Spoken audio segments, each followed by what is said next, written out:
ज्यादा लोगों ने कभी जंगल में पहाड़ी शेर नहीं देखा। अगर देखा है तो रात के वक्त उसकी खौफनाक आंखों का अक्स देखा है। लिहाजा ये कोई ताज्जुब की बात नहीं है कि इस समुद्री शेर को चलता फिरता भूत के नाम से भी जाना जाता है। खामोश शिकारी जिंदा रहने के लिए खामोशी से शिकार का पीछा करने, नाकाबिल यकीन रफ्तार के साथ टूट पड़ने और गैर मामूली ताकत के साथ हमला करने की सलाहियत पर इन्हसार करता है। इस दिलचस्प समुद्री शेर के बारे में मजीद जानने के लिए आइए डॉक्टर जॉब मार्टिन और ICR से ब्रायन थॉमस के पास चलते हैं। खामोश शिकारी, पहाड़ी शेर। पहाड़ी शेर एक बड़ी बिल्ली होता है। बिल्ली जैसा लगता है, काम भी वैसे ही करता है। ये आमतौर पर सुरमई भूरे रंग का होता है और अक्सर इसके चेहरे और दुम पर छोटे छोटे स्याह धब्बे होते हैं और तकरीबन इसके पंजे हर सिमत से 3 इंच के करीब बड़े होते हैं और औसतन पहाड़ी शेर और तेंदुआ और इनके नर कंधे से 3 फीट से भी कम लंबे होते हैं। मादा तकरीबन 2 से 2.5 फीट की होती है तो वो छोटी होती है। नर का वजन 200 पाउंड तक हो सकता है। अब तक सबसे बड़े का वजन 264 पाउंड के करीब था। तो ये एक बहुत बड़ी और ताकतवर बिल्ली है और मादा 75 से 100 पाउंड के बीच में होती हैं कहीं। जब आप इसके बारे में सोचते हैं, हमें कनाडा से सारे रास्ते में तेंदुए मिलते आए हैं, जहां अर्जेंटीना में ये 50 से 40 पाउंड तक कम वजनी है। चुनांचे ये शुमाली और जनूबी अमेरिका के जंगलों के जरिए वस्ती अमेरिका के रास्ते नीचे जा सकते हैं और उन इलाकों में भी अपना वजूद बरकरार रख सकते हैं बगैर किसी मुश्किल के। लिहाजा ये हालात के मुताबिक ढल जाने की सलाहियत रखते हैं और ये कई तरह मुआफ़क़त पजीर होते हैं और ये बहुत ही ज्यादा खूबसूरत जानवर है। इन खसूसियात में जो इन बिल्लियों के अलावा और भी बहुत से जानवरों में पाई जाती हैं, एक खास खसूसियत यह है कि इनकी आंख की झिल्ली के पीछे एक रिफ्लेक्टर होता है। अब इन्हें रोशनी का पता लगाने के लिए खास तरीक़ाकार है। आंख के पिछले हिस्से में एक बार एक झिल्ली होती है जिसे रेटिना कहते हैं, लेकिन बिल्ली की आंख में इसके पीछे एक और झिल्ली होती है और जब आंख की पुतली के सामने से रोशनी अंदर आती है तो ये रेटिना उसे पकड़ लेती है और फिर ये रेटिना में से गुजरती है तो ये रिफ्लेक्टर को उछालती है और ये फिर पीछे की तरफ दोबारा से रेटिना से टकराती है। तो चुनाचे अंदर आने वाली तमाम रोशनियों के लिए 2 हिस्सा बड़ा रास्ता बन जाती है और असल में ये रोशनी का पता लगाने के लिए दुगना अच्छा है, जिसे ये रात में भी देख सकते हैं। आप बड़े जिस्म वाले तेंदुए हैं और अगर आपको इर्द गिर्द घूमना पड़े, इस तरह अंधेरे में छुपना पड़े तो ये बहुत अच्छी तरह से मदद देती है। मैं तो कहूँगा कि रात के वक्त में आपके पास ये बहुत बड़ा बेनिफिट है कि आप देख सकते हैं। रात के वक्त इनके पास ये कान भी हैं और आप देख सकते हैं कि तेंदुए के कान कुत्ते के कान से मिलते हैं। दरअसल ये घूम सकते हैं और इस तरह कान घूमेंगे और आवाज की सिमत का अंदाजा लगाने के लिए तरंगों को पकड़ लेंगे। चुनाचे ये अपने कानों को आगे की तरफ मोड़ लेंगे। अगर ये किसी चीज की आवाज की बहुत वाज़ेह तौर पर सुनना चाहते हैं तो फिर अंधेरे में उस चीज को बहुत अच्छी तरह से देख सकते हैं। ये इन तमाम खसूसियात के साथ बनाए गए हैं जो बहुत अच्छी दिखाई देती हैं और ये इसीलिए तश्कील किए गए हैं। इसमें कोई शक नहीं कि पहाड़ी शेर हर वो चीज़ खाने के लिए तैयार है जो कि इसे मिल जाती है, मगर ज़्यादातर ये खाता है हिरन वगैरह, खच्चर हिरन, सफ़ेद दुम वाला हिरन और अमरीकी बारहसिंगा। ये हत्ता कि एक बड़े बारहसिंगे को भी गिरा सकते हैं अगर कोई बड़ा शेर हो तो। जब ये कम उम्र होते हैं तो ये शिकार खाते हैं जो छोटा हो। ये खारपुश्त को भी खा जाएंगे। ये खारपुश्त के असल दुश्मन होते हैं। ये जानते हैं कि उस पर किस तरह वार करना और कांटे चुभे बगैर उसकी गर्दन तक किस तरह से पहुंचना है। खरगोश और लुधर और छोटे साइज के तमाम जानवरों को भी ये खा जाते हैं। फिर जैसे जैसे ये बड़े होते जाते हैं ये बड़े जानवरों का शिकार करने लग जाते हैं। पहाड़ी शेर में छलांग लगाने की एक हैरत अंगेज सलाहियत होती है। अपने खड़े कदमों से ये सीधा दरख्त या चट्टान या किसी भी ऊंचाई की जानिब 15 से 18 फीट तक छलांग लगा सकता है और फिर वहां ठहरकर गिरफ्त डालकर रुक सकता है। कई बार ये चट्टानी खाई नुमा इलाकों में रहते हैं और उन्हें यहाँ रहने के लिए यहाँ पहुँचना पड़ता है और ऐसे इलाकों में नकलो हरकत करना और यहाँ से वहाँ जाना जहाँ बीच में बड़ी दरार हो। ये थोड़ा पीछे से भागेंगे और फिर जोर से छलांग लगाएंगे और उसके पार निकल जाएंगे।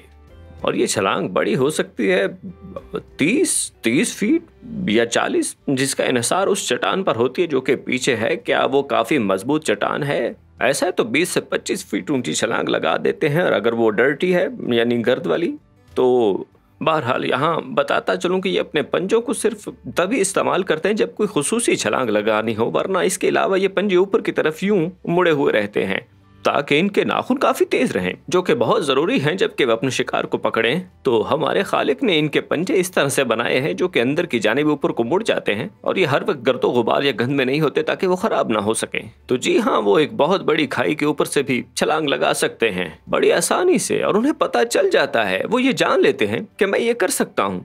वो ऐसा कैसे कर लेते हैं? क्योंकि अगर वो पार ना पहुंच सके तो शायद उनकी गर्दन टूट जाए और वो वहां मर भी सकते हैं।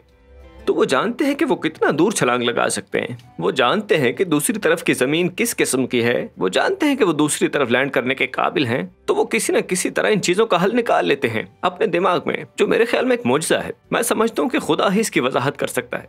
जब पहाड़ी शेर अपने शिकार का पीछा करता है तो ये बहुत आहिस्तगी और बहुत खामोशी से दुबक जाता है, बड़ी ही राजदारी से यह आगे की तरफ फिसलता है और ये अपने शिकार से 50 से 80 फीट दूर रहना पसंद करता है।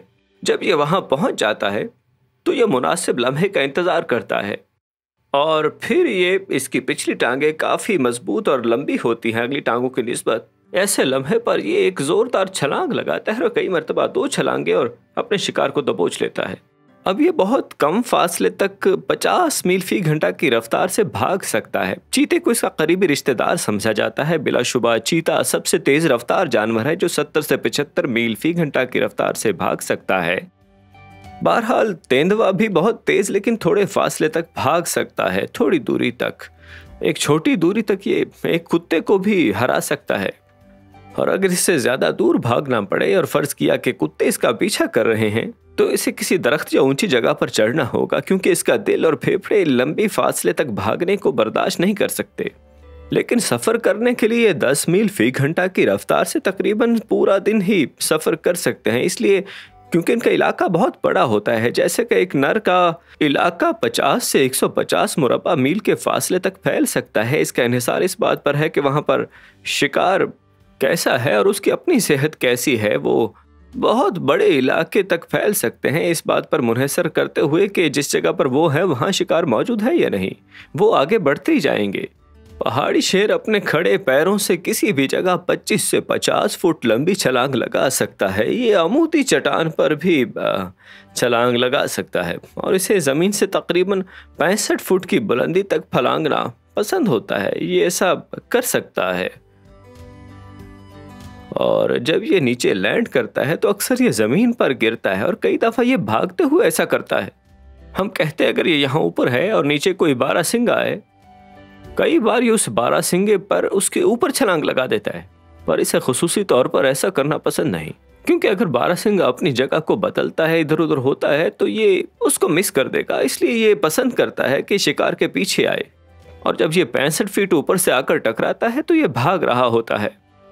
तो हमारे खालिक ने इनके पंजों पर बनाई हैं कुछ खास किस्म के महसूस करने वाले छोटे छोटे बाल। तो जब ये किसी बारहसिंगे या हिरन के पीछे लैंड करता है, वो छोटे छोटे बाल इसे बताते हैं कि वो हिरन या छोटा बारहसिंगा या कोई भी शिकार किस सिमत को भागने वाला है। और ये हमें बताने वाला है कि अगर इसकी पुश्त के बाल इस तरफ को जा रहे हैं तो रुख उस तरफ है, चुनाचे ये सर को घुमाकर दुरुस्त सिमत में जा सकता है।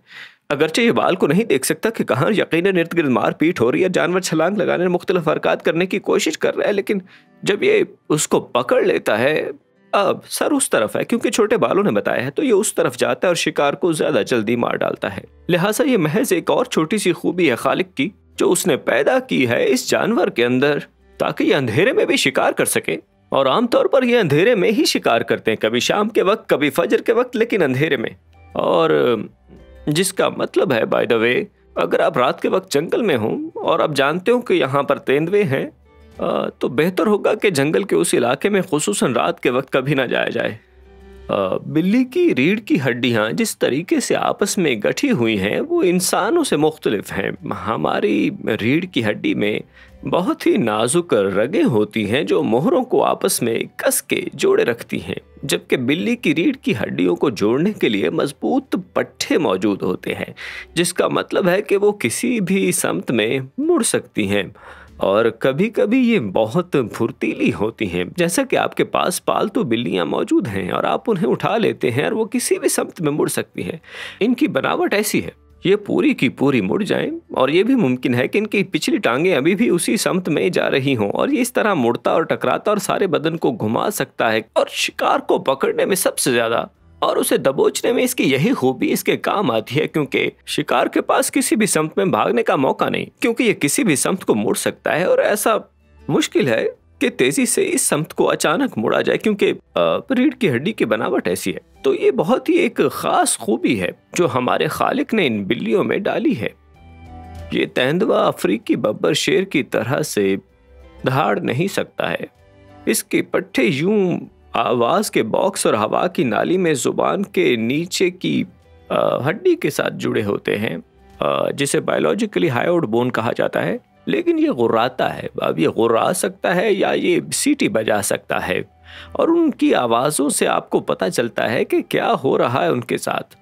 मुख्तलिफ आवाज़ों के मुख्तलिफ मतलब हैं। फुर का मतलब यानी कि ये बहुत खुश है, मतलब कि उनको अभी अभी खाना मिला है और ये खुशी से बैठकर फुर की आवाज़ें निकाल रही है। जबकि सीटी का मतलब है कि तुम मेरे इलाके में हो जो कि खतरनाक है, मैं गुस्से में हूँ, मैं गुर्रा रहा हूँ, यहाँ से चले जाओ। तेंदुए बिल्लियां हैं और तमाम बिल्लियां ख्वाह घरेलू हों ख्वाह जंगली तेंदुए की तरह खेलती हैं और इन्हें खेलते देखना वाकई में बहुत दिलचस्प होता है। बिल्लियों के बच्चे बड़ी बिल्लियों से ज्यादा खेलते हैं, लेकिन सब बिल्लियां खेलती हैं और सवाल है कि जानवर क्यों खेलते हैं और बिल्लियां इतना अच्छा क्यों खेलती हैं। ठीक है, अगर आप एक इर्तिका पसंद हैं तो आपको मानना पड़ेगा कि खेलना उन्हें किसी न किसी तरह से जिंदा रहने में मदद देता है, क्योंकि ड्रोन के इर्तिका पसंद के लिए जिस तरह से आपको खसलतें मिलती हैं आपको अपने हरीफों से बचाती हैं। तो इसका मतलब ये है कि जिंदा रहने के लिए ज्यादा से ज्यादा खेलने के काबिल होना फायदेमंद है। और इसका मसला ये है कि मुतालिया पर मुतालिया, तहकीक पर तहकीक ने भी साइंसदान अभी तक कोई भी रीजन नहीं तलाश कर पाए कि खेल कूद से ये बेहतर सरवाइव कर सकते हैं। चुनाचे बिल्लियां खेलती हैं, तेंदुए खेलते हैं। क्या आप जानते हैं ये सिर्फ अपनी तफरीह के लिए खेलते हैं। दर हकीकत किताब मुकद्दस में एक दिलचस्प आयत है और वो लुइतियान के बारे में बात करती है, और वो बात करती है जहाज के एक जगह से दूसरी जगह जाने की जहां पर लुइतियान है। और ये एक दिलचस्प लफ्ज है जिसे तूने उसमें खेलने के लिए पैदा किया। चुनाचे ये आयत हमें वहां मिलती है जहां खुदा ताला ने जानवरों को पैदा किया खेलने के मकसद से। ये खेलने की सलाहियत खुदा ताला का जलाल जाहिर करती है। यह सलाहियत उस लम्हे से लुत्फानंदोज हो सकती है और तफरीह कर सकती है। बाज़-औक़ात मेरा मानना है कि खुदा ताला चाहता है कि हम उस लम्हे से खुश हों, हम उस बरकत से लुत्फानंदोज हों जो उसने हमें उस लम्हे में दी है। फन हम सब के लिए ज़रूरी है। जब आप शेर का सोचते हैं और ये चुपके से शिकार के करीब जाता है तो किताब मुकद्दस क्या फरमाता है? पहला पतरस बाब 5 की 8 आयत में लिखा है, तुम्हारा मुखालिफ इब्लीस गरजने वाले शेरे बब्बर की तरह ढूंढता फिरता है कि किसको फाड़ खाए। ठीक है, तो किस किस्म के शिकार के पीछे एक आम बब्बर शेर औसतन जाता है? हमेशा नहीं, लेकिन औसतन वो कम उम्र तरीन जानवर या कमजोर तरीन या बीमार तरीन को चुनता है, या कि उनको जो अपने साथियों से बिछड़ चुके हों। ठीक है, तो इब्लीस किसका पीछा करता है? मसीही खानदानों में कौन सबसे ज्यादा कमजोर होता है? कौन है जो अपने साथियों से बिछड़ जाते हैं? बहुत से नौजवान जो बिछड़कर भटक जाते हैं और वो आसान शिकार बनते हैं। हो सकता है खुदा इसको हमारे लिए एक याद दहानी के तौर पर इस्तेमाल कर रहा हो, क्योंकि वो चाहता है कि हम मुख्तलिफ तरीके से चलें, दूसरों के चलने के तरीके से। वो चाहता है कि हम गुनाह के खिलाफ अपनी हिफाजत करें, और इसलिए हमारा खुदा फरमाता है कि हम सब ने गुनाह किया है और खुदा के जलाल से महरूम हो गए। लेकिन उसने अपनी मोहब्बत को इसी से जाहिर किया कि जब हम गुनाहगार ही थे तो जनाब मसीह हमारी खातिर कुर्बान हुए। अलबत्ता ये खुशखबरी है, चुनाचे हम जो गुनहगार हैं उसने हमारे लिए रास्ता मुहैया किया, गुनाह की गिरफ्त में आने के लिए नहीं, बशर्ते कि हम उसकी कुर्बानी के वसीले से गुनाह की मुआफ़ी हासिल करें। जब खुदा ताला के बेटे जनाबे मसीह ने अपनी जान सलीब पर हमारे लिए दी और फिर तीसरे दिन मुर्दों में से जी उठे, और अब हमारा एक जी उठा आका है जो हमसे मोहब्बत रखता है और जो हमारे साथ एक रिश्ता चाहता है, और हम क्या करते हैं? कलाम फरमाता है, आका जनाबे मसीह पर ईमान ला तो तू निजात पाएगा।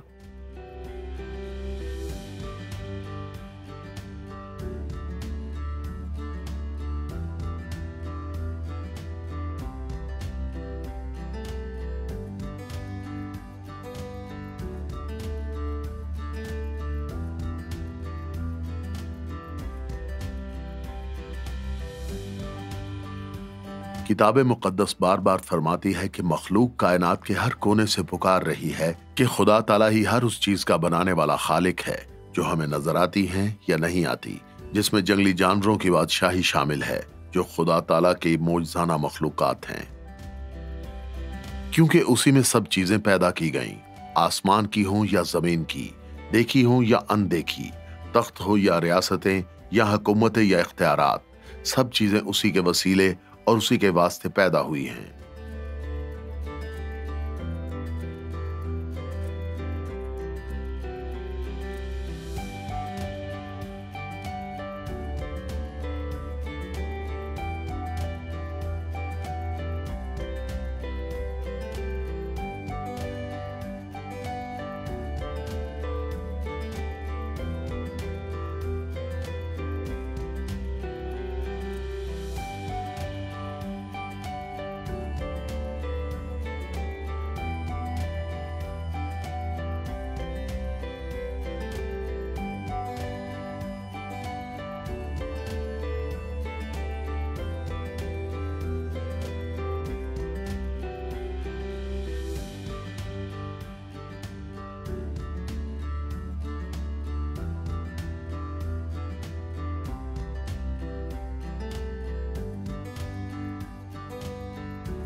अजीज नाजरीन, इस वीडियो को देखने के बाद अगर आप इंजील शरीफ का मुफ्त नुस्खा हासिल करना चाहते हैं तो हमें अपना मुकम्मल पता बमा मोबाइल फोन के अरसाल कर दें। हम पूरी कोशिश करेंगे कि आप तक इंजील शरीफ का मुफ्त नुस्खा पहुंच जाए।